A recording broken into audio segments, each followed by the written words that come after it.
The stagecoach lurched to a stop in front of the weathered buildings of Lovelock, Nevada, and Sarah Sullivan pressed her gloved hands tighter together, feeling the familiar ache beneath the white cotton that never quite went away. She had traveled over 2,000 miles from Philadelphia to marry a man she had never met, carrying nothing but a worn carpet bag and secrets she prayed would stay hidden beneath the fabric that covered her skin from fingertip to wrist. The year was 1884, and the desert heat pressed down on everything like a physical weight, making her choice to keep her arms covered a burden she had learned to bear without complaint. The driver opened the door with a grunt, and Sarah stepped down onto the dusty main street, her dark blue traveling dress already collecting a fine layer of Nevada dust. Lovelock was smaller than she had imagined, a collection of wooden buildings that looked like they had been dropped into the middle of nowhere and left to fend for themselves against the unforgiving landscape. She could see a general store, a saloon, what appeared to be a boarding house, and at the far end of the street, a small church with a crooked steeple that leaned slightly to the left, as if it too was weary of standing upright in such heat. "You the mail-order bride?" a woman's voice called out, and Sarah turned to see a stout woman in her 50s, approaching with a kind face that was deeply lined from years in the sun. "I am Mrs. Hawkins. I run the boarding house. Your intended Mr. Crawford, he sent word you would be arriving today." Sarah nodded, her throat dry from the long journey. "Yes, I am Sarah Sullivan. Is Mr. Crawford here to meet me?" Mrs. Hawkins's expression shifted, something uncomfortable passing across her features. "Well now, that is a bit of a situation. Mr. Crawford, he took ill about 3 weeks back, caught a fever that would not break. He passed on last Tuesday. I am terribly sorry, dear. We sent a telegram to Philadelphia, but I suppose you had already left by then." The world seemed to tilt sideways, and Sarah gripped her carpetbag tighter, her gloved fingers digging into the worn leather handle. She had sold everything she owned to make this journey, had burned every bridge in Philadelphia to escape the pitying looks and whispered conversations that followed her wherever she went. There was nothing to return to, no family who wanted her, no future waiting in the city she had left behind. "I see," Sarah managed to say, though her voice sounded distant to her own ears. "I understand." "You look ready to faint," Mrs. Hawkins said, taking Sarah's elbow gently. "Come along to the boarding house. You can rest, and we will figure out what to do. I will not turn you out onto the street, child. Lovelock may be small, but we take care of our own, even the newcomers." Sarah allowed herself to be led down the street, her mind racing through possibilities that all seemed to lead nowhere. She had $47 left to her name, enough for perhaps 2 weeks of room and board if she was careful. After that, she would need to find work, though what kind of employment a woman with her particular limitations could find in a tiny Nevada town, she could not imagine. The boarding house was clean and simple, with whitewashed walls and furniture that had seen better days but was well maintained. Mrs. Hawkins showed her to a small room on the second floor that looked out over the main street. The window was open, letting in what little breeze existed, along with the sounds of the town going about its business below. "You rest now," Mrs. Hawkins said. "Supper is at 6. We can talk more then about your situation." After the woman left, Sarah sat on the edge of the narrow bed and slowly removed her bonnet, then her gloves. She looked down at her hands in the dim light of the room, at the shiny, puckered skin that covered both palms and ran up the inside of her forearms nearly to her elbows.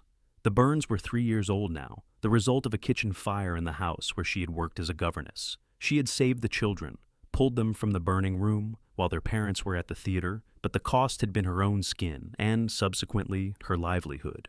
No one wanted a governess with ruined hands, hands that frightened children and made respectable families uncomfortable. She had struggled to find any work at all in Philadelphia, and when she did, it was in factories where her damaged skin made simple tasks painful and slow. The advertisement for a mail-order bride had seemed like salvation, a chance to start over somewhere no one knew her story, where she could be useful as a wife even if her hands were not perfect. Now, even that hope had been taken from her. She rewrapped her hands carefully, pulling the gloves back on despite the heat, and lay back on the bed to stare at the ceiling. Somewhere in the distance, she could hear cattle lowing and the sound of horses moving through the street. This was supposed to be her new beginning, and instead, it felt like just another ending in a series of doors closing in her face. Sarah must have dozed off because when she woke, the light coming through the window had changed to the golden orange of late afternoon. Her stomach reminded her that she had not eaten since early morning, and she rose to splash water from the basin on her face before making her way downstairs to the dining room. Several people were already seated at the long table, and Mrs. Hawkins was bringing out platters of food from the kitchen. There was fried chicken, mashed potatoes, greens, and fresh bread that made Sarah's mouth water despite her anxiety. "Ah, there you are, dear," Mrs. Hawkins said. "Come, sit down, everyone. This is Miss Sullivan. She just arrived from Philadelphia. Miss Sullivan, this is Mr. Chen, who runs the laundry. That is Deputy Morrison and his wife Martha. And at the end, there is Samuel Prescott. He has a ranch about 5 miles north of town." Sarah nodded to each person in turn, taking a seat near the middle of the table. The man at the end, Samuel Prescott, met her eyes briefly before returning his attention to his plate. He was probably in his late 20s, with sandy brown hair that looked like it had been cut without benefit of a mirror, and sun-weathered skin that spoke of years working outdoors. His hands were rough and scarred, the hands of someone who made his living with physical labor, and he wore simple ranch clothing that had been mended in several places. "Philadelphia is quite a journey," Mrs. Morrison said kindly. She was a young woman, probably not much older than Sarah's own 22 years, with a friendly face and gentle manner. "What brings you all the way to Nevada?" There was an awkward silence, and Sarah saw Mrs. Hawkins shoot Mrs. Morrison a meaningful look. The younger woman's face fell as understanding dawned. "Oh, you must be the bride who was coming for Mr. Crawford. Oh, you poor dear. I am so sorry." "Thank you," Sarah said quietly. "It is a shock, certainly, but these things happen. I will simply need to adjust my plans." "Do you have family back east?" Deputy Morrison asked. He was a large man with a thick mustache and kind eyes. "Someone who could send for you?" "No," Sarah said simply. There was no point in elaborating on her solitary state. "I will need to find employment here in Lovelock." "Mrs. Hawkins, do you know if anyone in town might need help? I can read and write, I can keep accounts, and I am a hard worker." She did not mention that there were many tasks her hands made difficult. No need to close doors before she even had a chance to knock on them. "Mrs. Hawkins looked troubled. "Well, the school teacher position is filled, and Mrs. Chin helps her husband with the laundry. The general store is run by the Hendersons and their daughter. I suppose I could ask around, but Lovelock is such a small town. Opportunities are limited." "She could work at the saloon," Mr. Chen suggested, then wilted under the sharp look from Mrs. Hawkins. "Just serving drinks, I meant. Nothing improper." "Even so, that is no place for a respectable young woman," Mrs. Hawkins said firmly. Samuel Prescott had been eating steadily throughout this conversation, seemingly uninterested in the discussion of Sarah's predicament. But now he set down his fork and cleared his throat. "I might have something," he said, his voice low and measured. "I have been looking for someone to help with the household tasks at the ranch. Cooking, cleaning, mending. The place has gone to ruin since my mother passed 2 years ago, and I am not much for domestic matters. It would be room and board plus $30 a month. The work is steady, but not overly demanding." Everyone at the table turned to look at him, and Sarah felt hope flutter weakly in her chest. $30 a month was more than fair wages, and room and board would stretch that money considerably. "That is very generous of you, Samuel," Deputy Morrison said slowly. "But Miss Sullivan just arrived.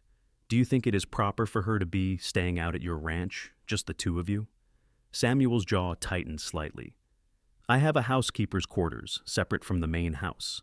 The door has a lock. I am not interested in anything improper, Deputy.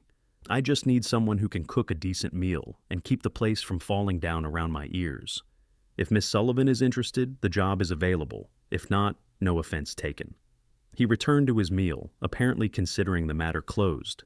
Sarah considered carefully. It was true that the situation was somewhat scandalous by Philadelphia standards, but she was hardly in a position to be particular. Besides, there was something about Samuel Prescott's straightforward manner that she found reassuring. He had not looked at her with pity or curiosity, had not asked probing questions about her circumstances. He needed help, she needed work, and that was the extent of it. "I would be very interested in the position, Mr. Prescott," she said. "When would you like me to start?" "Tomorrow morning," he said without looking up. "I come into town for supplies every Sunday. I can collect you around 8 if that suits you." "That suits me perfectly." Mrs. Hawkins still looked uncertain, but Mrs. Morrison was smiling. "I think it is a fine solution," the younger woman said. "And Samuel is a good man, Miss Sullivan. He keeps to himself mostly, but he is honest and decent. You will be safe out there." The rest of the meal passed with lighter conversation, and afterward Sarah helped Mrs. Hawkins clear the table despite the older woman's protests. Her gloved hands made the task slightly awkward, but she managed well enough, and the familiar motions of domestic work were soothing after the chaos of the day. That night, lying in the narrow bed in her room, Sarah thought about the strange turns her life had taken. She had come to Nevada to be a wife, and instead would be a housekeeper. It was not what she had hoped for, but it was honest work with fair pay. And that was more than she had any right to expect given her circumstances. She thought about Samuel Prescott, his quiet manner and careful speech. He had not asked why she wore gloves in such heat, had not seemed to find anything odd about her at all. Perhaps out here in Nevada, where survival required practical thinking over social niceties, her damaged hands would matter less than her ability to do the work required. It was a fragile hope, but it was hope nonetheless, and Sarah held it close as she drifted off to sleep. The next morning dawned clear and already warm, promising another scorching day. Sarah dressed in her simplest work dress, a gray cotton that was practical if not fashionable, and packed her few belongings back into her carpet bag.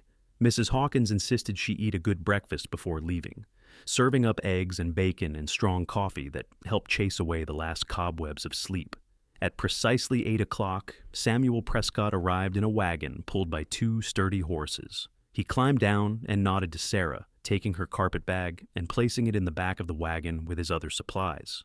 "Ready?" he asked. "Yes, thank you." He helped her up onto the wagon seat with a hand that was firm but impersonal, then climbed up beside her and clicked to the horses. They moved off down the main street and out into the open desert, following a well-worn track that led north. For a while, they rode in silence. Sarah took in the landscape, so different from anything she had known in Philadelphia. The desert stretched out in all directions, dotted with sagebrush and the occasional twisted tree. Mountains rose in the distance, purple and hazy in the morning light. The sky was so vast it made her feel small, but not in an unpleasant way. There was a grandeur to this emptiness that was almost peaceful. "You are from Philadelphia?" Samuel asked eventually, his eyes on the road ahead. "Yes, I have lived there all my life. This must be quite a change." "It is," she admitted, "but I am adaptable." He glanced at her then, a quick assessment that she could not quite read. "You will need to be. The work is not difficult, but it is constant. The ranch is just me and a hired hand named Miguel who helps with the cattle and horses. He has his own place with his family about a mile west, so you will not see much of him.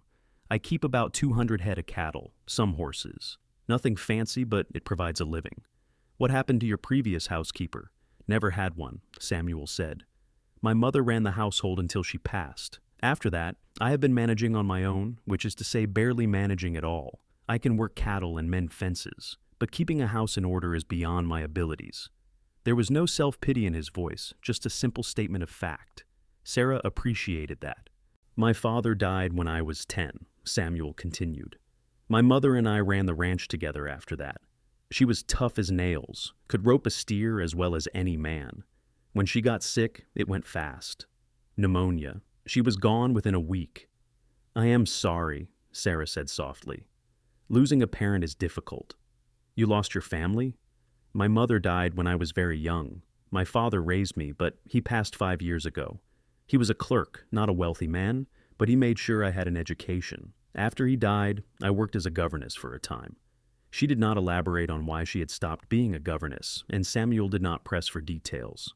They lapsed back into silence, but it was a comfortable quiet, the kind that did not need to be filled with meaningless chatter. After about an hour of travel, a cluster of buildings appeared on the horizon. As they drew closer, Sarah could see a ranch house, a barn, a few outbuildings, and a corral with several horses. The house was larger than she had expected, a 2-story structure with a wraparound porch that had seen better days. The paint was peeling, and one of the porch railings was broken, but the bones of the place were solid. Samuel pulled the wagon up in front of the house and helped Sarah down. "The housekeeper's quarters are around back," he said, grabbing her bag. "I will show you."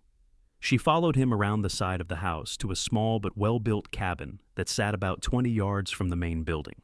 Inside was a single room with a bed, a small stove, a table with 2 chairs, and a chest of drawers. A window looked out toward the mountains, and the door had a sturdy lock, just as Samuel had promised. "This was built for my grandmother when my parents took over the main house," Samuel explained. "She lived here until she passed when I was about 15. It has been empty since then, but I cleaned it out yesterday. Should have everything you need." "It is perfect," Sarah said, and she meant it. The cabin was small but clean, and best of all, it was hers. She had not had a space that belonged to only her since her father died. "Good. Get yourself settled, then come up to the main house. I will show you around and explain the routine." He left her alone, and Sarah set her carpetbag on the bed, taking a moment to simply breathe and absorb the reality of her new situation. Through the window, she could see the vast expanse of desert and sky, so different from the crowded streets of Philadelphia. It was strange and a little frightening, but also exhilarating in a way she had not expected. She unpacked her few belongings, hanging her 2 dresses on pegs by the door, and placing her other items in the chest of drawers. Then she removed her gloves and flexed her hands carefully, working out the stiffness that came from keeping them covered constantly. The burn scars were particularly tight in the dry air, and she knew she would need to be careful to keep the skin moisturized, or it would crack and bleed. After a few minutes, she pulled the gloves back on and made her way to the main house. The back door was open, and she stepped into a kitchen that made her heart sink slightly. Dishes were piled in the sink. The floor had not been swept in what looked like weeks, and the stove was caked with grease and burnt food.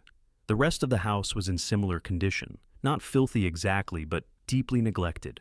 Samuel appeared in the doorway, looking slightly embarrassed. "I know it is bad. I have been eating mostly at the boarding house in town, or am making do with beans and bacon out here. Cleaning has fallen by the wayside." "I can see that," Sarah said, but she smiled to take the sting out of the words. "It will take a few days to get everything in order, but it is nothing that cannot be fixed with some effort." "I will leave you to it then. I have work to do with the cattle today.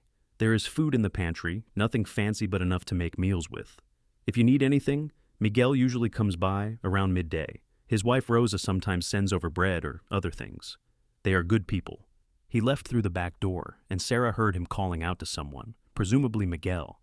She stood in the middle of the kitchen for a moment, surveying the task ahead of her, then rolled up her sleeves carefully, making sure her gloves stayed in place, and got to work. She started with the dishes, heating water on the stove, and scrubbing each plate and pot until it was clean. Her hands ached within the gloves, the burns protesting the work, but she pushed through the discomfort. She had learned long ago that pain was something to be endured, not indulged. By noon, the kitchen was beginning to look civilized again. The dishes were washed and put away, the counters were scrubbed, and she had made a start on the floor. She was heating water for another round of cleaning when she heard a knock at the back door. A man stood there, probably in his 40s, with dark hair and sun-bronzed skin. He held his hat in his hands and smiled politely.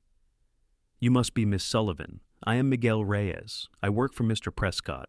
My wife wanted me to bring this over to welcome you." He held out a basket covered with a cloth. Inside, Sarah found fresh bread, a jar of preserves, and several tamales wrapped in corn husks. "Please tell your wife thank you," Sarah said, genuinely touched by the gesture. "This is very kind. Rosa said if you need anything or have questions about the area, you should come visit. Our house is about a mile west. You cannot miss it. She is always happy to have company." "I will remember that. Thank you, Mr. Reyes. Just Miguel, please. Welcome to the ranch, Miss Sullivan. It is good to have someone taking care of the house again. Mr. Prescott is a good man, but he needs help with these things." After Miguel left, Sarah ate one of the tamales for lunch and found it delicious. The masa soft and the filling savory and perfectly spiced. She saved the rest for dinner and continued her work, moving through the house room by room, opening windows to let in fresh air, and sweeping away the accumulated dust and neglect. The house revealed itself to be quite lovely beneath the grime. There was a front parlor with good furniture covered in dust sheets, a dining room that looked like it had not been used in years, and upstairs, 3 bedrooms. Samuel's room was easy to identify by the rumpled bed and scattered clothing. The other 2 were clearly unused, the bed stripped and the furniture covered. She did not clean Samuel's room, feeling that would be too intimate an invasion of his privacy, but she did gather up the dirty clothes she found scattered around the house and set them aside to be washed. By the time the sun began to set, she was exhausted but satisfied with her progress. Using the supplies in the pantry, she made a simple dinner of beans, bacon, and cornbread, using the bread Rosa had sent to supplement. When Samuel came in from his work, covered in dust and looking weary, he stopped in the doorway of the kitchen and stared. "You have been busy," he said. "That was my job," Sarah replied. "Dinner is ready if you are hungry." They ate at the kitchen table, Sarah still wearing her gloves despite the heat. Samuel did not comment on this, just as he had not commented on her wearing them while she cooked. He ate with the steady focus of a man who did hard physical labor, and when he was done, he leaned back in his chair with a satisfied sigh. "That is the best meal I have had in this house in 2 years," he said. "You have my thanks, Miss Sullivan." "Just doing what I was hired for," she said, but she felt pleased nonetheless. "Still, I appreciate it. The house already feels different, more like a home." After dinner, Sarah cleaned up the dishes while Samuel sat on the back porch, smoking a pipe and watching the sun set over the desert. When everything was tidy, she excused herself to her cabin, grateful for the privacy and the chance to finally remove her gloves. Her hands were red and swollen, the scarred skin stretched tight and painful. She had a salve that helped, made by an apothecary in Philadelphia, and she applied it carefully before wrapping her hands loosely in soft bandages. By morning, the worst of the inflammation would be down, and she could put the gloves back on and start the cycle over again. This had been her life for 3 years now, hiding and managing, making sure no one saw the damage beneath the fabric. She had become expert at finding ways to work around her limitations, at presenting a capable facade even when every movement hurt. It was exhausting, but it was necessary. The world was not kind to those who were damaged, and she had learned to protect herself by staying hidden. The days fell into a rhythm. Sarah rose early, prepared breakfast for Samuel, then spent her days cleaning, cooking, and mending. The house slowly came back to life under her care, the windows sparkling, the floors clean, the air fresh and welcoming. She baked bread twice a week, did laundry on Mondays, and kept the pantry organized and well-stocked. Samuel was an easy man to work for. He made few demands, ate whatever she prepared without complaint, and treated her with respectful distance. They spoke little beyond practical matters, but Sarah found she did not mind. After the constant scrutiny and judgment she had faced in Philadelphia, his indifference was almost restful. A week after her arrival, Rosa Reyes came to visit, bringing her youngest daughter, a shy girl of about 6 named Elena. Rosa was a warm, round woman with kind eyes and an easy laugh, and within minutes of her arrival, Sarah felt more at ease than she had in months. "Miguel tells me you have worked a miracle on the house," Rosa said, looking around the kitchen approvingly. "Mr. Prescott has needed help for so long. We offered, but he is proud. He does not like to accept charity." "I am being paid," Sarah said, "so it is hardly charity. Even so, it is good for him to have someone here. He has been alone too much since his mother died. It is not healthy for a man to be so solitary." Sarah deflected questions about her own past with vague answers and redirected the conversation to Rosa's family. She learned that Rosa and Miguel had 5 children, ranging from Elena to a grown son who worked on a ranch near Carson City. Rosa and Miguel had come to Nevada from New Mexico 15 years earlier, looking for opportunity, and had found steady work with Samuel's family. "At Samuel's mother, she was like a sister to me," Rosa said, her eyes sad. "When she got sick, I wanted to care for her, but she would not let me. She said she did not want anyone to remember her as weak. She was stubborn until the very end." "It sounds like Samuel takes after her." "Very much so. He is a good man, but closed off, you know. He keeps everything inside. I worry about him sometimes." After Rosa and Elena left, Sarah thought about what the older woman had said. She had noticed Samuel's reserved nature, the way he seemed to hold himself apart from connection. In some ways, she recognized it because she did the same thing. When you had been hurt, when the world had made it clear that you were not quite acceptable as you were, it became easier to simply withdraw than to risk further rejection. 2 weeks into her time at the ranch, disaster struck in a small but significant way. Sarah was carrying a pot of hot water from the stove to the sink when her right glove snagged on the pot handle. The fabric pulled tight, pressing against the sensitive scar tissue, and pain shot through her hand. She gasped and dropped the pot, hot water splashing across the floor and soaking her skirt. She stumbled backward, cradling her hand, and did not hear Samuel come in through the back door until he spoke. "Are you hurt?" She spun around, her heart pounding. "I am fine, just clumsy." I dropped the pot. But Samuel was not looking at the spilled water. He was looking at her right hand, where the glove had torn in the accident, revealing a glimpse of the shiny, scarred skin beneath. Sarah quickly hid her hand behind her back, her face burning with humiliation. "It is nothing. I will clean this up." "You are hurt," Samuel said, moving closer. "Let me see." "No, really, I am fine." "Miss Sullivan." His voice was gentle but firm. "Let me see your hand. If you are burned, we need to treat it right away." "I am not burned, not now. The burn is old. It is fine." But the glove was ruined, and she could feel wetness on her hand that she knew was not water. The torn fabric had abraded the fragile scar tissue, and she was bleeding. Samuel reached out slowly, telegraphing his movements so as not to startle her. "Please, let me help." There was something in his voice, a quiet certainty that made her defenses crumble.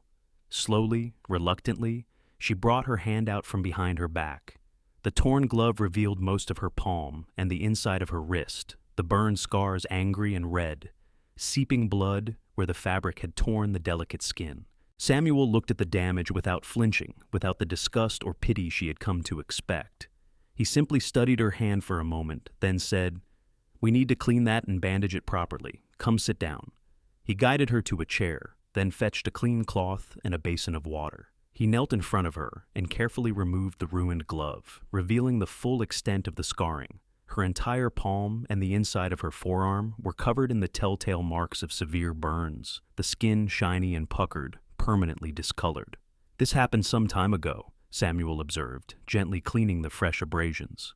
3 years. There was a fire. I got the children out, but the door handle was already hot. By the time I realized, the damage was done." "You saved children from a fire?" "It was my job. I was their governess." Samuel shook his head slowly. "Miss Sullivan, this was not your job. This was heroism. You were lucky to be alive." The family did not see it that way. They saw a governess who could no longer properly care for their children, whose hands frightened the little ones. I was let go with a small severance and a letter of reference that damned with faint praise. The bitterness in her voice surprised her. She had not meant to reveal so much, but something about Samuel's matter-of-fact acceptance had loosened the words she usually kept locked away. Samuel finished cleaning the scrapes and wrapped her hand in a clean bandage. "The other hand, too?" he asked. Slowly, Sarah removed her left glove. This hand was less severely damaged, the burns mostly on the palm and fingers, but still clearly visible. Samuel treated it with the same careful attention, his rough, work-scarred hands surprisingly gentle. "You have been hiding this," he said.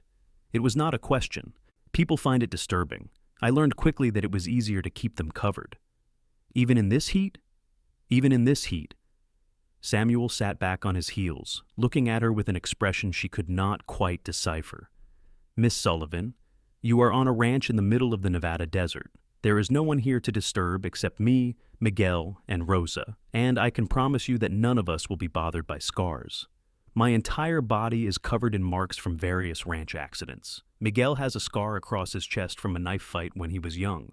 Rosa has burn marks on her arms from cooking accidents. We all carry our damage out here." "It is not the same," Sarah said quietly.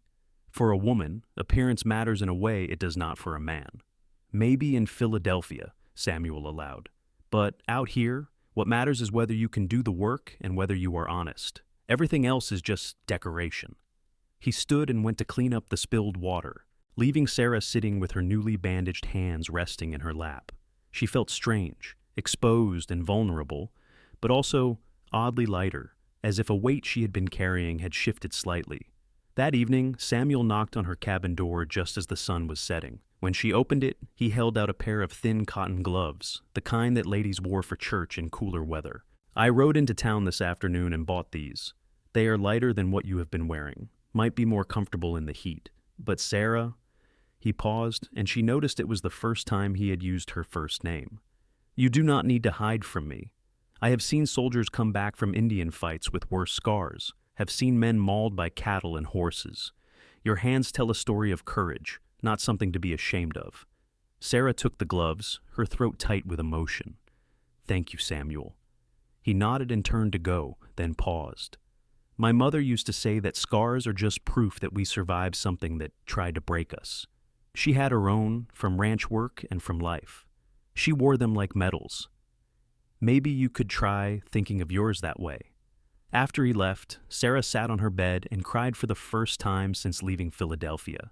She cried for the pain she had endured, for the isolation and shame, for the constant effort of hiding and pretending. But she also cried with a strange kind of relief, because for the first time in 3 years, someone had seen her damage and not turned away.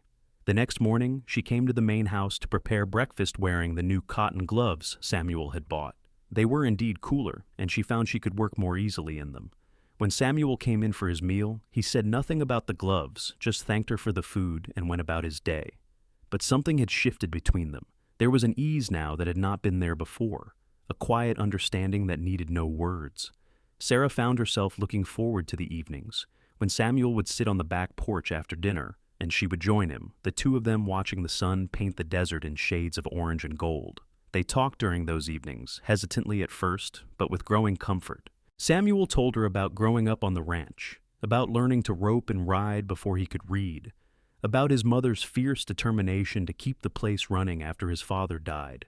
Sarah talked about her childhood in Philadelphia, about her father's love of books and how he had taught her to read when she was just 4 years old, about the governess positions she had held before the fire changed everything. "Do you miss the city?" Samuel asked one evening. Sarah considered the question. "I miss some things. The libraries, the concerts, the feeling of being connected to the world. But I do not miss the crowds or the judgment, or the sense that I was always being watched and found wanting. People can be cruel when you are different from what they expect." "Yes, and you? Have you always lived here?" "I have left a few times. Went to Carson City for a year when I was 19. Thought I might want something different. But the city did not suit me. Too much noise, too many people. I came back and never left again. This land gets in your blood. Once it does, nothing else feels right." Sarah understood what he meant. In the few weeks she had been at the ranch, she had come to appreciate the vast silence of the desert, the way the sky seemed to go on forever, the stark beauty of the landscape. It was harsh and unforgiving, but it was also honest in a way the city had never been.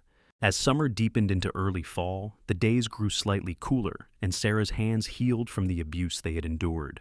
The lighter gloves Samuel had bought made work easier, but increasingly she found herself removing them when she was working in the kitchen or doing tasks around the house. At first it felt terrifying to have her scars visible, but Samuel never reacted, never stared, or looked uncomfortable. His complete acceptance gradually made her own discomfort fade. One afternoon in late September, Rosa came to visit with a basket of chilies from her garden. She found Sarah in the kitchen, rolling out dough for a pie with her bare, scarred hands. Rosa stopped in the doorway, and Sarah instinctively moved to cover herself, reaching for her gloves on the counter. "No, no," Rosa said quickly. "I am sorry. I did not mean to make you uncomfortable. I just noticed you were not wearing your gloves. I am glad. In this heat, those gloves must have been torture." Sarah relaxed slightly. "Samuel has been very kind about them. He made me feel like I did not need to hide." Rosa smiled knowingly. "Samuel is a good man, and he looks at you differently than he looks at others. Have you noticed?" "What do you mean?" "I mean, he watches you when you are not looking. I mean, he smiles more than he has in 2 years. I mean, Miguel says Samuel talks about you when they are working. Little things like how you organize the pantry or what you said about a book you read. For Samuel, who barely talks at all, this is significant." Sarah felt her cheeks warm. "He is just being kind. I am his employee." Perhaps, or perhaps it is becoming something more. Would that be so terrible? "Rosa, I came here to be a mail-order bride to a man I never met. That fell through. I am a housekeeper with damaged hands and no prospects. I am hardly in a position to think about romance. And yet, here you are, on a ranch with a good man who clearly cares for you, who sees past your scars to the person beneath. Sometimes the things we need find us in unexpected ways." Rosa's words stayed with Sarah long after the older woman left.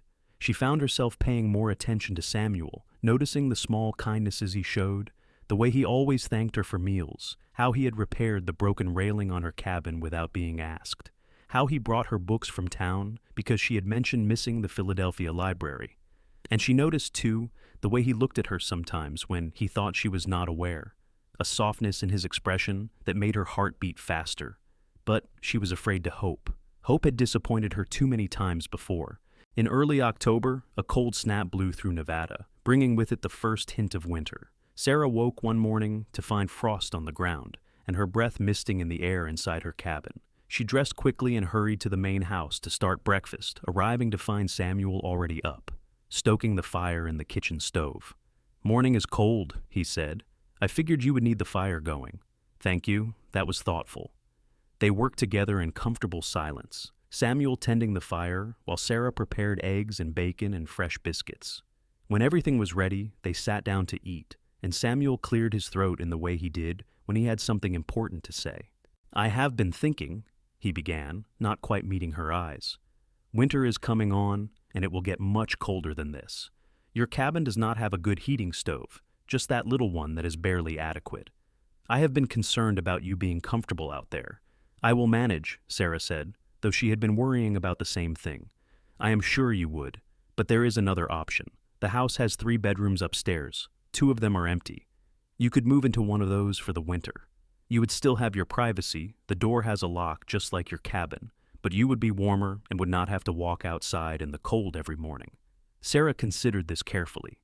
It was a practical suggestion, one that made perfect sense, and yet living in the same house as Samuel felt like crossing a line that had been carefully maintained. "Are you sure that would be appropriate?" she asked. "I am sure that I do not want you freezing in that cabin all winter, when there are perfectly good rooms going unused in this house. What people might think about propriety is less important than keeping you safe and comfortable, but the decision is yours." "Can I think about it?" "Of course. Take all the time you need." That night, Sarah lay in her bed under every blanket she owned and still shivered from the cold. The little stove, even burning at its maximum capacity, barely took the edge off the frigid air. She thought about Samuel's offer, about the warm house with its good stoves and thick walls. More than that, she thought about being closer to him, about sharing a home rather than just being an employee who lived on the property. The thought both terrified and thrilled her. In the morning, she accepted his offer. Moving her belongings into the house took only an hour. Samuel helped her carry her few possessions upstairs to a pleasant room that overlooked the front of the property. It had a good bed with a thick mattress, a chest of drawers, a washstand, and a comfortable chair by the window. Samuel had already put clean sheets on the bed and laid a fire in the small fireplace. "If you need anything, just let me know," he said. "My room is at the other end of the hall, so you have plenty of privacy. But if you ever need help or anything happens, I am close by." "Thank you, Samuel. This is very kind of you." He shrugged, uncomfortable with her gratitude. "Just makes sense, that is all." But Sarah suspected it was more than that. And her suspicion was confirmed as the weeks passed, and she noticed the small ways Samuel went out of his way to make her comfortable. He brought in extra firewood without being asked. He fixed the window in her room that did not close quite right. He bought a tin of tea in town, because she had mentioned missing the tea she used to drink in Philadelphia. They fell into new rhythms, sharing the house, but maintaining respectful boundaries. Sarah would hear Samuel moving around his room in the mornings, the creak of floorboards and the splash of water as he washed before heading out to work. She would prepare breakfast, and they would eat together, talking about the day ahead or the weather, or some bit of news from town. In the evenings, they began spending more time together. Sometimes they would sit by the fire in the parlor, Sarah mending or reading, while Samuel worked on leather repairs or simply sat with his thoughts. Other times they would talk for hours, sharing stories and opinions, discovering shared interests and values. Sarah learned that Samuel had taught himself to read using his mother's old books, that he had a deep love of poetry, though he would never admit it to anyone, that he worried constantly about the ranch and whether he was running it as well as his parents would have wanted. Samuel learned that Sarah had once dreamed of being a teacher, that she loved mathematics and found comfort in numbers, that she missed her father every single day but had come to terms with being alone in the world. "You are not alone now," Samuel said quietly one evening as they sat by the fire. "You have Rosa and Miguel. You have me. We are your people now, if you want us to be." Sarah looked at him, at his honest face and kind eyes, and felt something in her chest that had been frozen for a long time begin to thaw. "I would like that very much." November brought the first snow, a light dusting that transformed the desert into something magical. Sarah woke to find the world outside her window white and pristine, and she could not resist bundling up and going outside to experience it. She had seen snow many times in Philadelphia, but here in the open desert it felt different, more special somehow. She was standing in the front yard, her face turned up to the falling flakes, when Samuel came out of the barn. He stopped when he saw her, a smile crossing his face.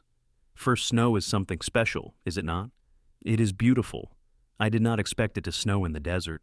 We get a few storms each winter, nothing like what you would be used to back east, but enough to remind us that nature is in charge out here."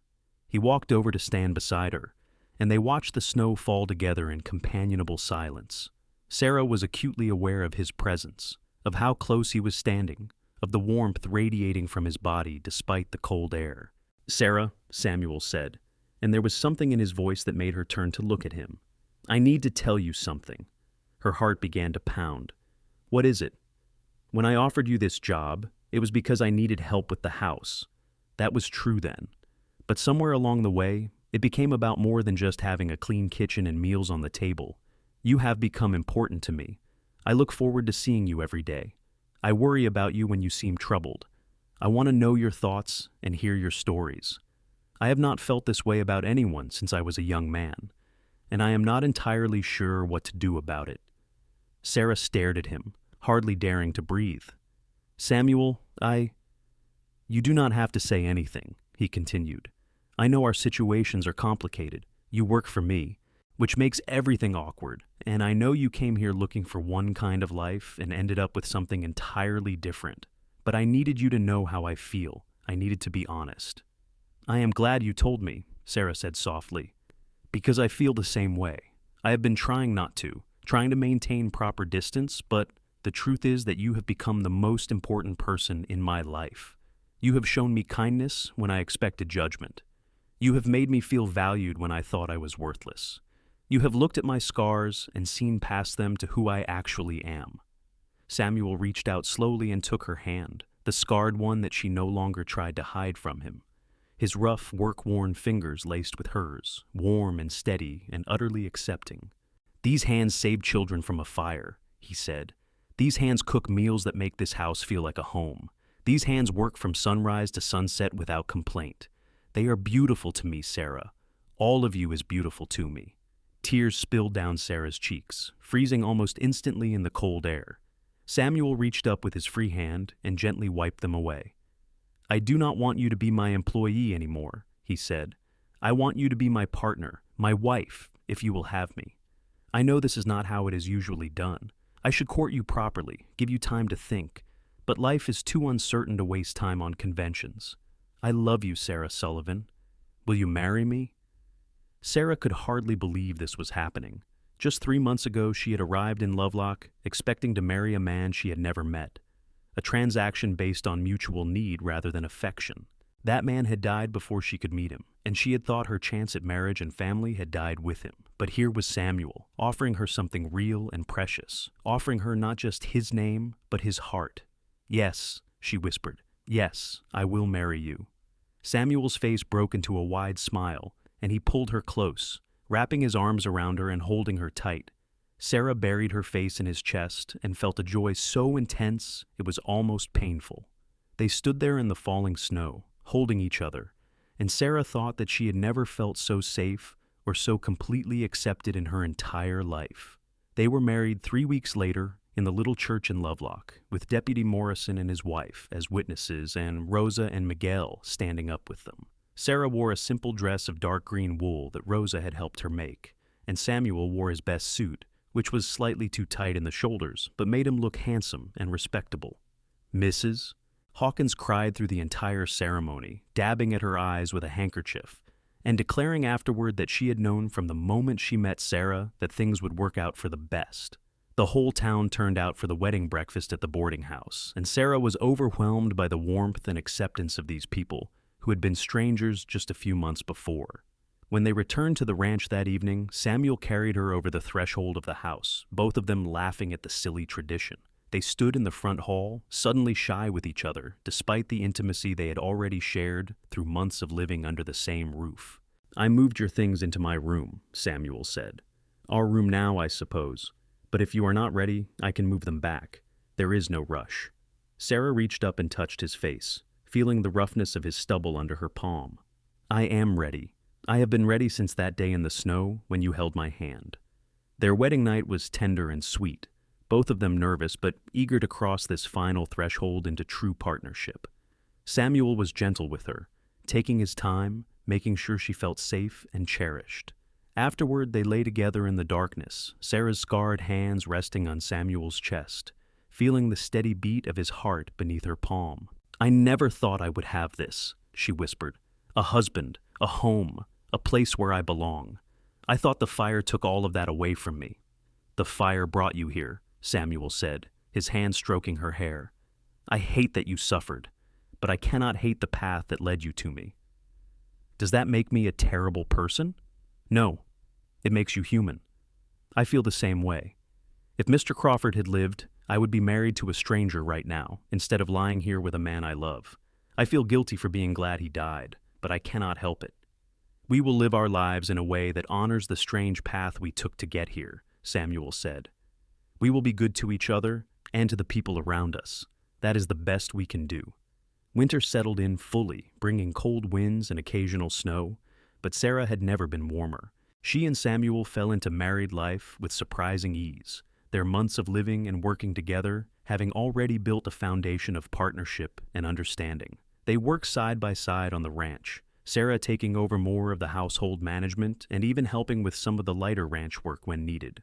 Miguel and Rosa were delighted by the marriage, and Rosa in particular became a close friend, teaching Sarah how to make tortillas and chiles rellenos, sharing gossip from town, and offering advice on married life with the cheerful bluntness that Sarah had come to appreciate.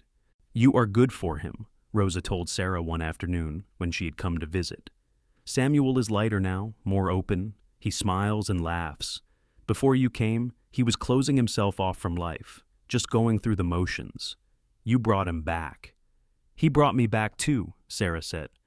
I was so lost when I arrived here. I felt like my life was over, but Samuel gave me a chance to start again.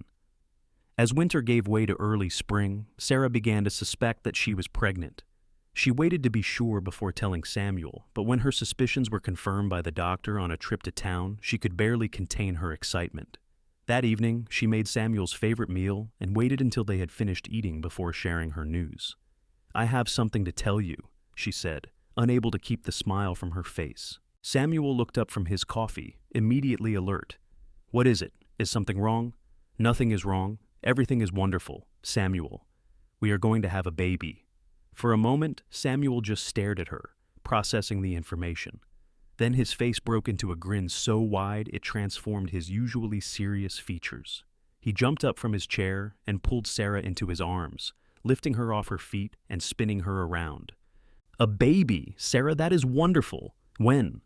Late summer, the doctor thinks. August or early September. Samuel set her down carefully, suddenly worried. Are you feeling all right? Should you be working so hard? What do you need? Sarah laughed at his sudden protectiveness. I am fine. I am healthy and strong. I will keep working as long as I am able, and then I will rest when the time comes. Women have been having babies forever, Samuel. We are quite good at it. But Samuel insisted on taking over the heavier household tasks, refusing to let Sarah lift anything heavy or work herself too hard. He fussed over her like a mother hen, and while Sarah found it slightly exasperating at times, she was also deeply touched by his care and concern.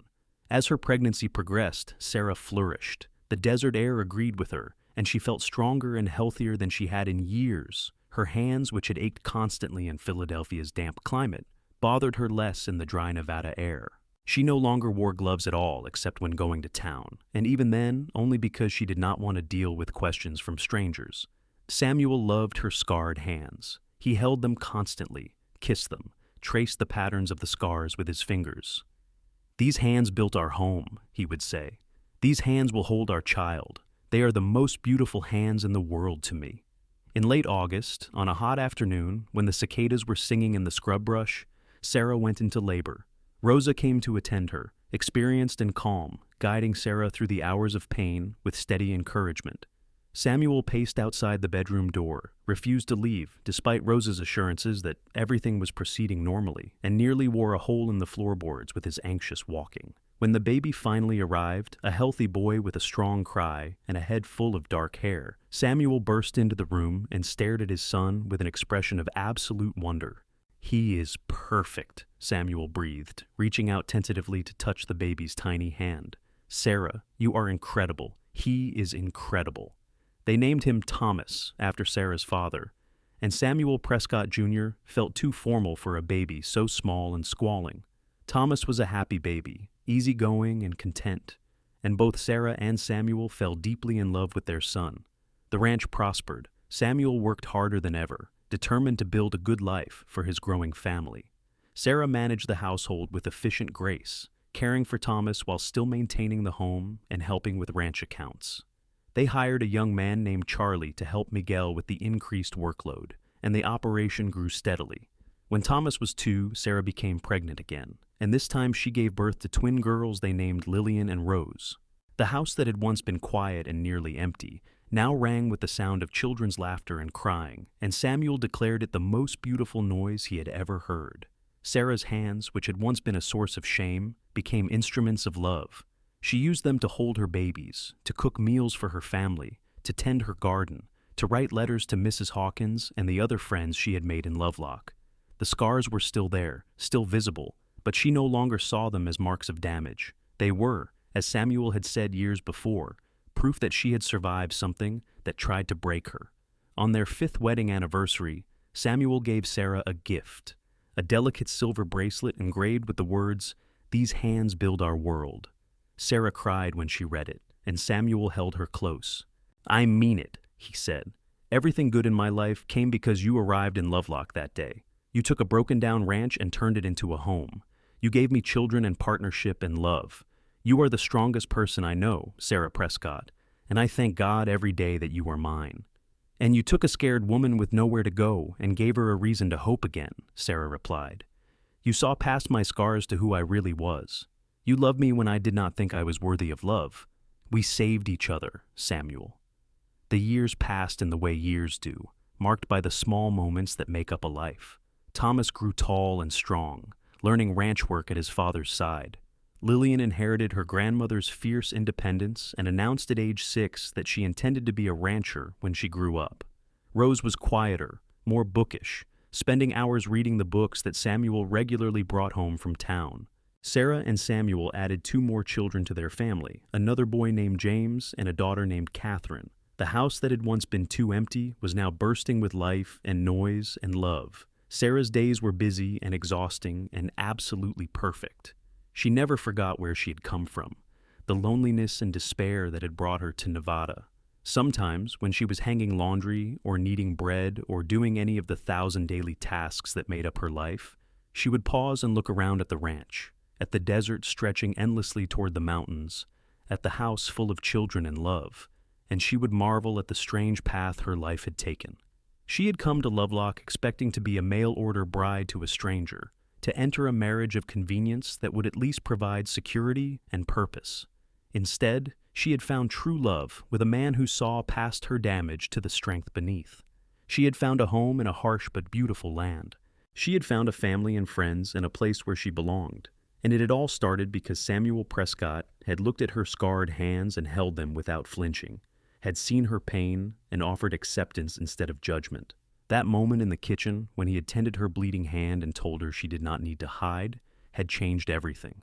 Samuel often said that Sarah had saved him from a life of loneliness and isolation, but Sarah knew the truth was more complicated. They had saved each other. 2 damaged people who had found in each other the acceptance and love that the world had denied them. Together, they had built something beautiful from the broken pieces of their pasts.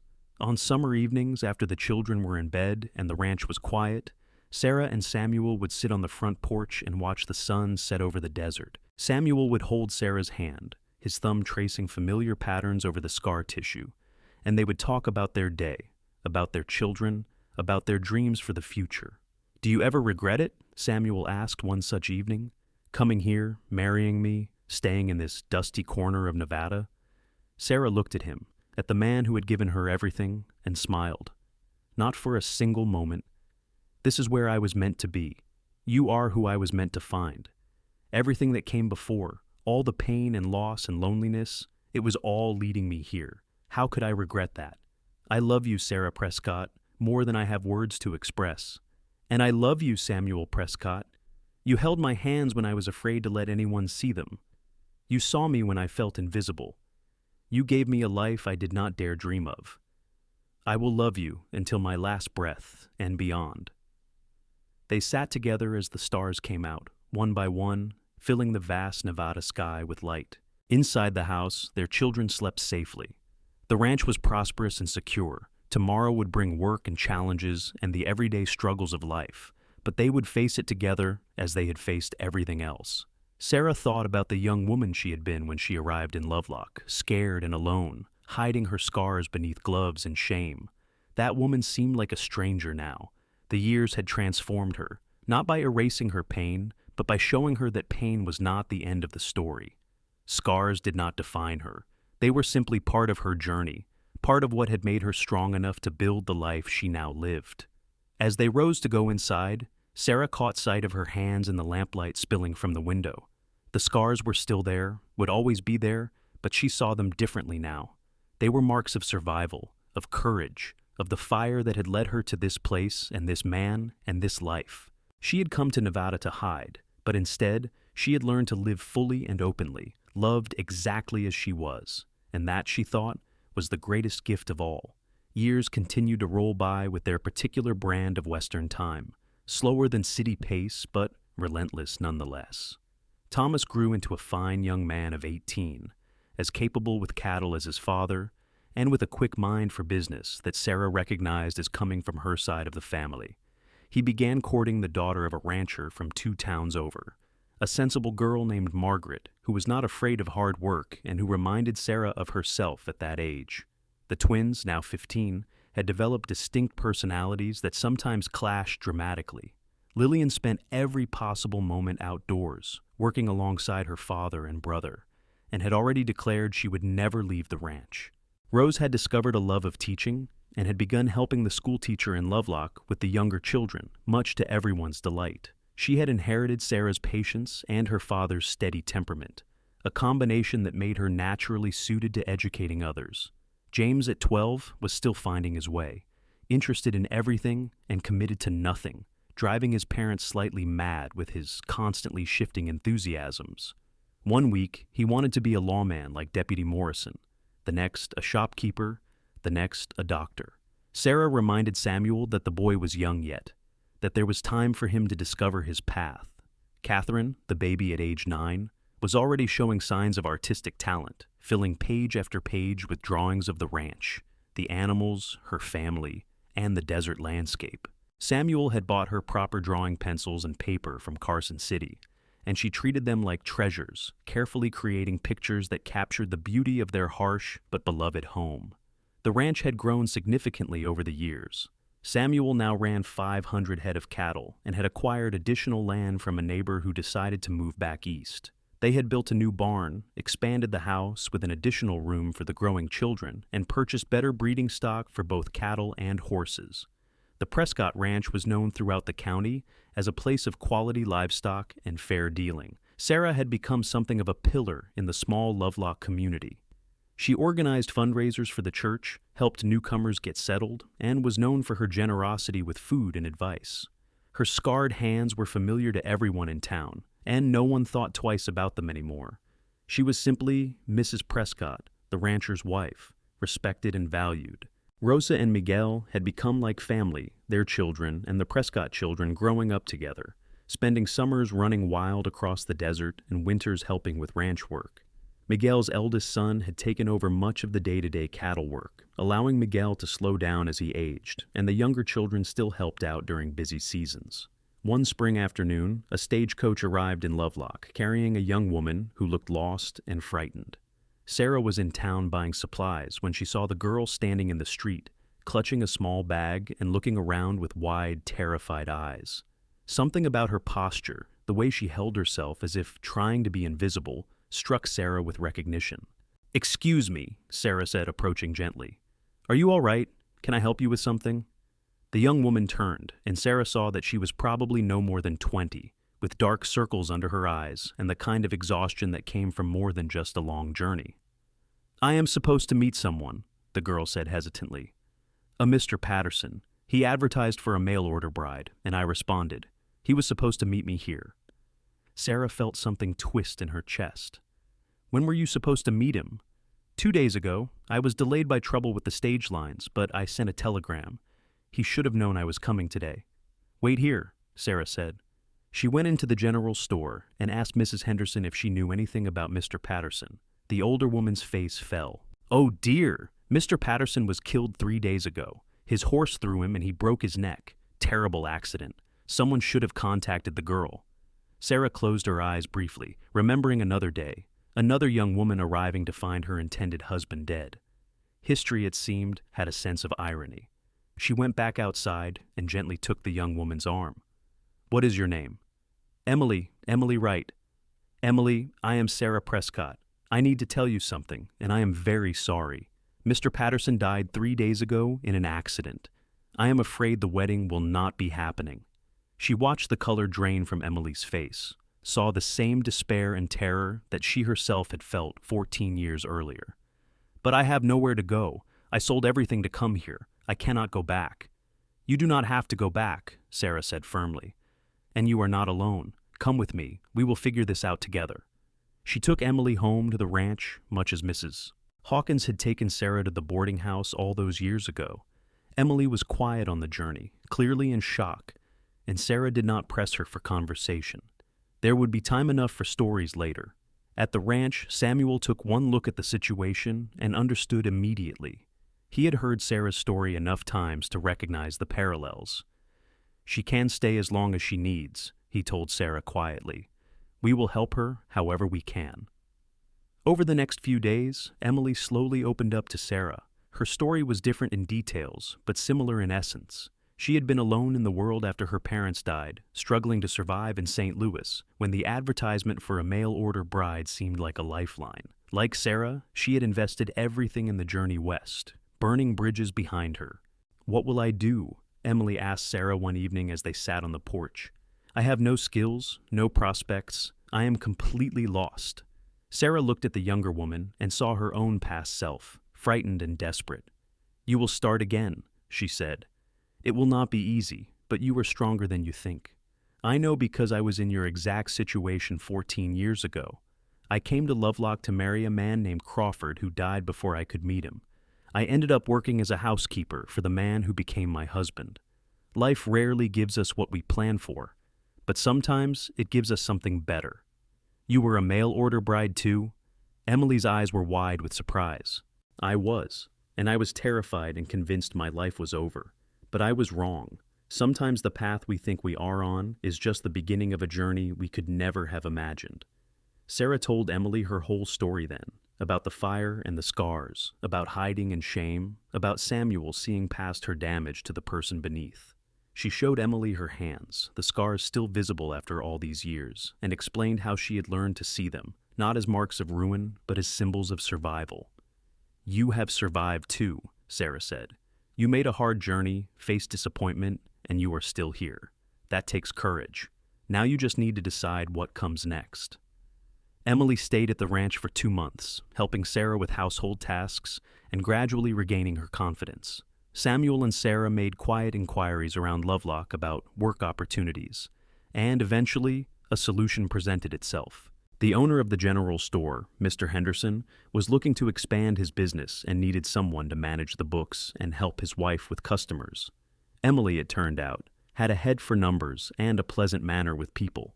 But more importantly, Emily caught the eye of Charlie, the young ranch hand who had been working for Samuel and Miguel for years. Charlie was 24, hard-working and honest, and he began finding excuses to visit the ranch house whenever Emily was there. Sarah watched the courtship develop with knowing amusement, recognizing the same tentative attraction that she and Samuel had once navigated. By late summer, Charlie and Emily were engaged, and Sarah felt a deep satisfaction in knowing that history had repeated itself with a better ending. Emily would marry for love rather than convenience, and she would start her new life in Nevada with real happiness rather than desperate hope. At the wedding, which took place in the same little church where Sarah and Samuel had married, Emily pulled Sarah aside and squeezed her hand. "Thank you," she said, tears streaming down her face. "You saved me when I thought there was no hope left. I will never forget your kindness." "You saved yourself," Sarah replied. "You just needed someone to believe in you until you could believe in yourself again. Pass it forward, Emily. When you see someone who is lost and afraid, be the person who helps them find their way." As Sarah watched Emily and Charlie exchange their vows, Samuel came to stand beside her, slipping his arm around her waist. "You did a good thing," he murmured, "helping that girl." "Someone helped me once," Sarah said, leaning into her husband's warmth. "A cowboy who looked past my scars and saw who I really was, who held my hands when I was too afraid to let anyone see them. How could I not pay that forward?" The years moved on, bringing changes both large and small. Thomas married his Margaret and brought her to live at the ranch, building a small house on the property for them to start their own family. Within a year, Sarah and Samuel became grandparents to a squalling baby boy named Samuel III, though everyone called him Sam to avoid confusion. Lillian did indeed become a rancher, working alongside her father and brother to expand the operation. She declared at 20 that she had no interest in marriage, that the ranch was her life, and Sarah supported her choice even as some, in town, whispered about it. Sarah knew better than most that there were many ways to live a fulfilled life. Rose became the official school teacher in Lovelock when old Mrs. Patterson retired, and she brought to the role a warmth and creativity that had children actually looking forward to their lessons. She married the deputy's nephew, a quiet man who worked at the bank and who adored his passionate, intelligent wife. James found his calling at last as a horse trader, discovering that his scattered interests had given him a broad knowledge that served him well in business.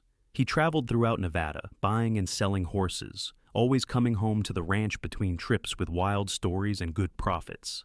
Catherine moved to Carson City to study art, much to everyone's surprise, but she returned every summer to paint the desert landscapes she loved. Her work began to sell in San Francisco galleries, and Sarah kept one of her daughter's paintings over the mantel, a stunning image of the ranch at sunset that captured the harsh beauty of their home perfectly. Samuel and Sarah grew older together, their hair turning gray, their bodies bearing the marks of years of hard work.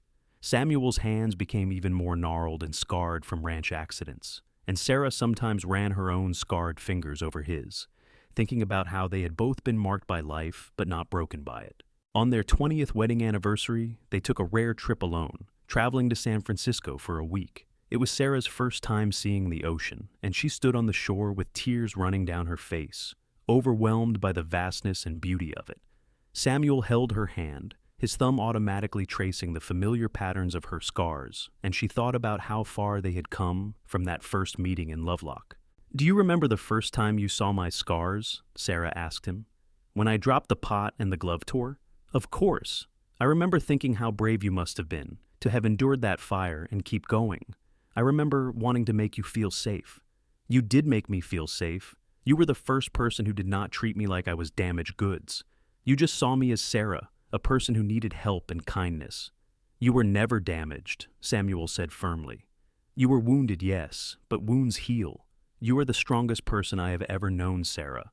You survived things that would have broken others. Your scars are proof of your strength, not your weakness." Sarah turned to face him fully, the ocean wind whipping her hair around her face. "I love you, Samuel Prescott.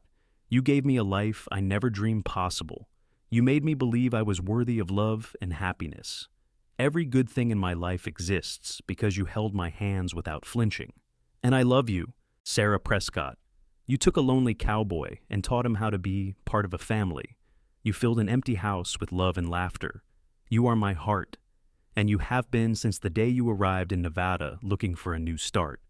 They returned to the ranch renewed, ready to face whatever came next. And what came was more life, more joy, more of the everyday miracles that made up their existence. More grandchildren arrived, each one welcomed with fierce love. The ranch continued to prosper. The children built their own lives while staying connected to the home that had shaped them. Sarah organized a group in Lovelock to help other mail-order brides who arrived to find their situations had changed, making sure no woman was left stranded and alone as she once had been. Over the years, she helped dozens of women find work, housing, or new matches, always remembering her own fear and desperation. She became known throughout the county as someone who could be counted on to help, and letters began arriving from women in other towns asking for her advice and assistance. "You have become quite famous," Samuel teased her one evening as she sorted through a stack of letters. "The matchmaker of Nevada." "I am not a matchmaker," Sarah protested. "I just help people who need it. There is a difference. You helped Emily find Charlie. You helped Anna find work with the Hendersons. You introduced Susan to that rancher from Winnemucca. Sounds like matchmaking to me." Sarah smiled. "All right, perhaps I do a bit of matchmaking, but only when it feels right, when I can see that two people might be good for each other. I am not forcing anything. You are good at it because you understand what people need. You see past surfaces to the heart of things. It is one of the many reasons I love you."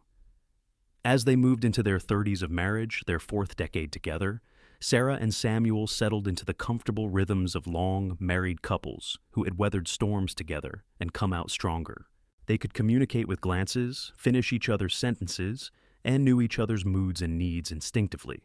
The ranch was now being run primarily by Thomas and Lillian, with Samuel moving into an advisory role. He was in his 60s now, still strong, but beginning to feel the effects of a lifetime of hard physical labor. Sarah was in her late 50s, her hands finally starting to show the arthritis that the doctor had warned her was inevitable given the damage from the burns. On difficult days when her hands ached and would barely close, Samuel would massage them gently, working the stiff joints with infinite patience. "Still the most beautiful hands I have ever seen," he would murmur, and Sarah would laugh even through the pain.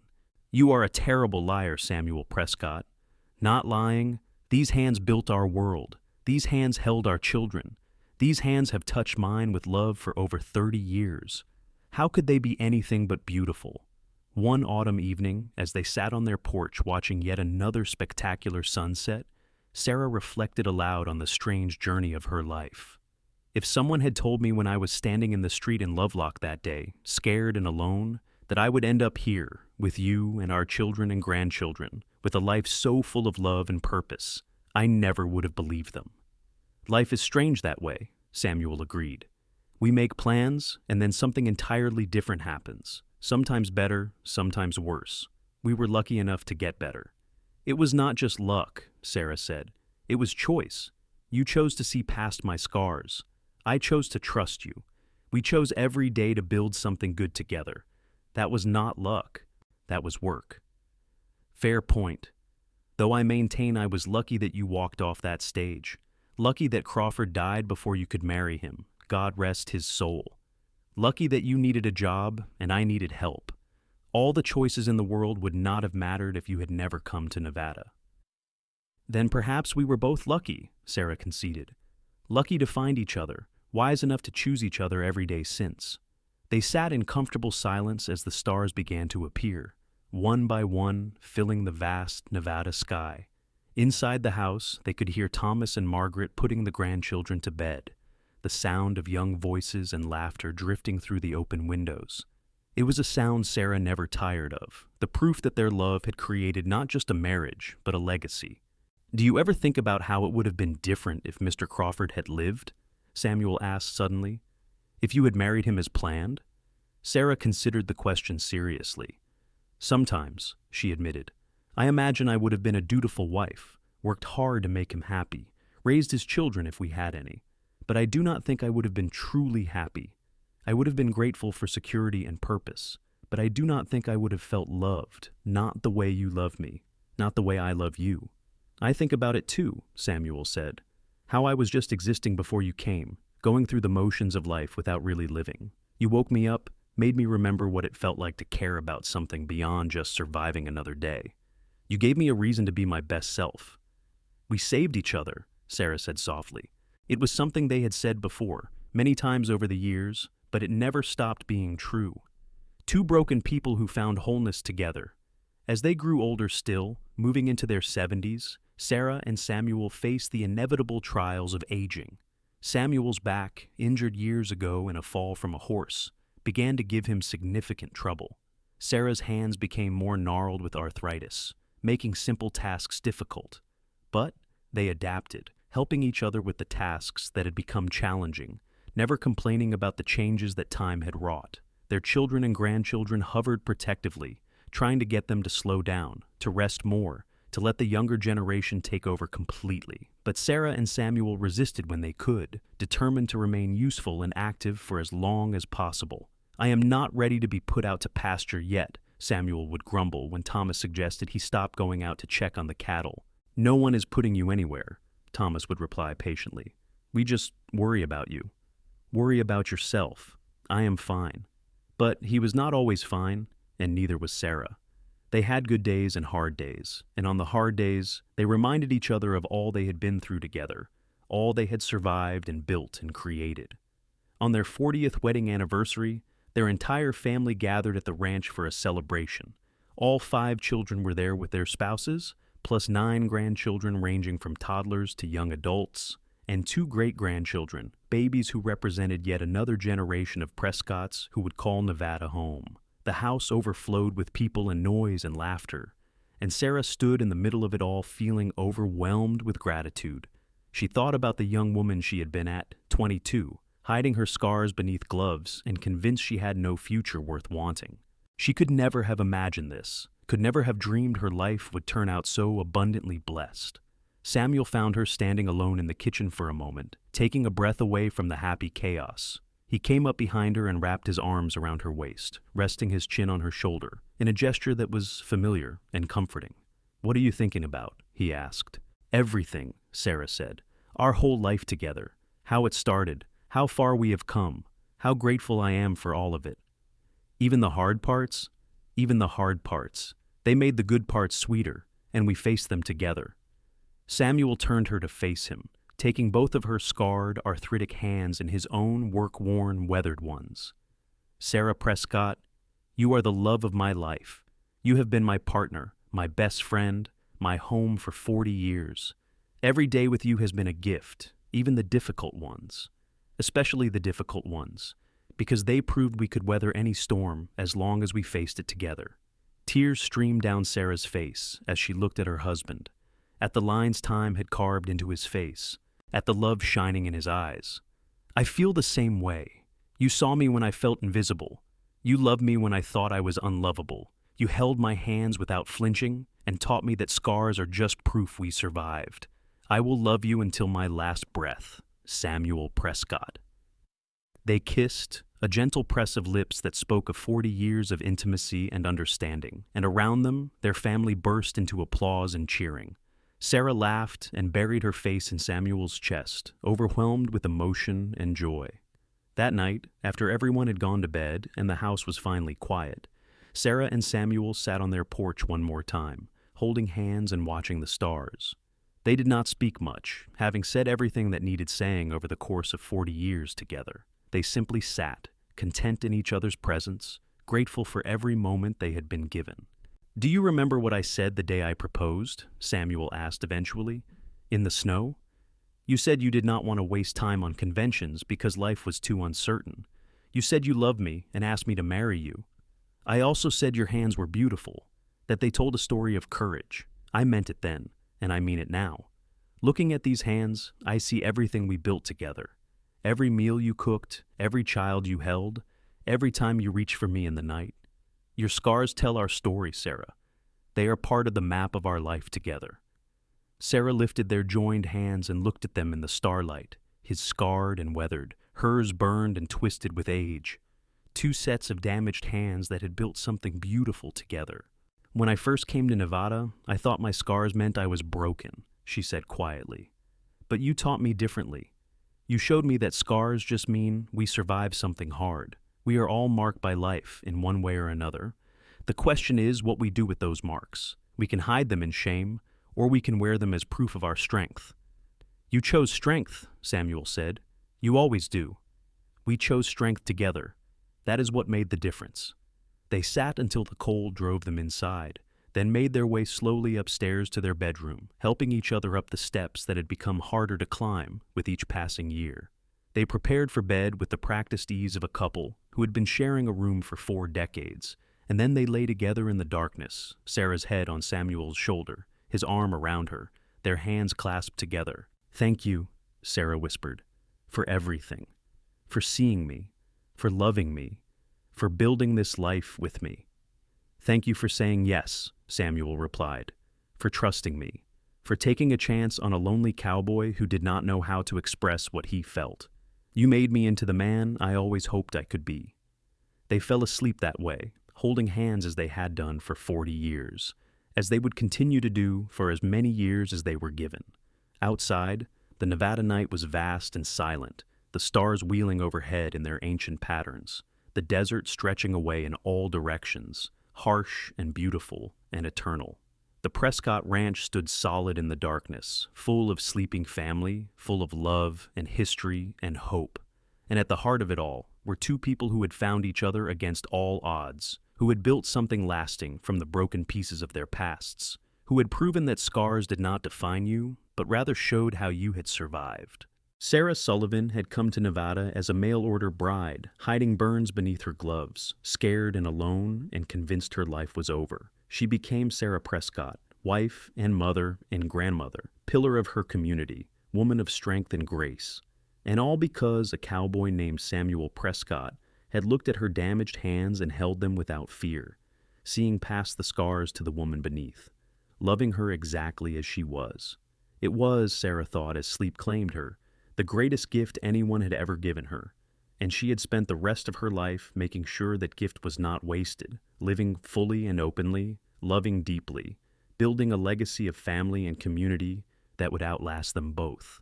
In the end, that was what mattered, not the scars they carried or the hardships they had faced, but how they had chosen to respond. They had chosen love over fear, hope over despair, connection over isolation. They had chosen each other every single day, and from that choice had come a life rich beyond measure. As dawn broke over the Nevada desert, painting the sky in shades of gold and rose, the Prescott Ranch began to wake. Grandchildren stirred in their beds, Thomas stoked the fire in the kitchen, and life continued its familiar rhythms. Sarah and Samuel woke in each other's arms, greeted another day together, and gave thanks for the improbable, beautiful journey that had brought them to this moment. Their story, born from tragedy and desperation, had become one of triumph and joy.